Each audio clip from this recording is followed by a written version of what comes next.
భూమిపైన ఒక అరుదైన ఖగోళ సంఘటనకు సాక్ష్యం కాబోతోంది. దాదాపు 80,000 సంవత్సరాల క్రితం కనిపించిన తోకచుక్క మళ్లీ భూమికి దగ్గరగా రానుంది. ఈ తోకచుక్కను ఖగోళ శాస్త్రవేత్తలు సుచిన్సాన్ అట్లాస్ అని పిలుస్తున్నారు.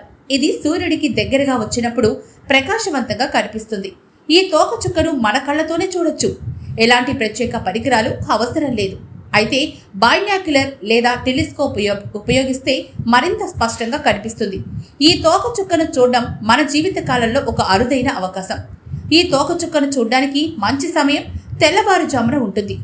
ఆకాశం మేఘావృతం కాకుండా ఉంటే ఈ తోకచుక్కను స్పష్టంగా చూడవచ్చు. ఈ సంఘటనను మిస్ అయితే మళ్లీ చూడడానికి 80,000 సంవత్సరాలు వేచుండాల్సి ఉంటుంది. ఈ తోకచుక్కను చూడడం ఖగోళ శాస్త్రవేత్తలకు మాత్రమే కాకుండా సాధారణ ప్రజలకు కూడా ఒక అద్భుతమైన అనుభవం అవుతుంది. ఈ అరుదైన సంఘటనను మనం మిస్ కాకుండా చూడడం చాలా ముఖ్యమని శాస్త్రవేత్తలు సూచిస్తున్నారు. ఈ తోకచుక్కను చూడడం ద్వారా మనం ఖగోళ శాస్త్రంలో ఉన్న అద్భుతాలను అనుభవించవచ్చు. ఇది మనకు ప్రకృతి యొక్క మహిమను గుర్తు చేస్తుంది. అంతులేని విశ్వ రహస్యాలకి ఇది సూచిక.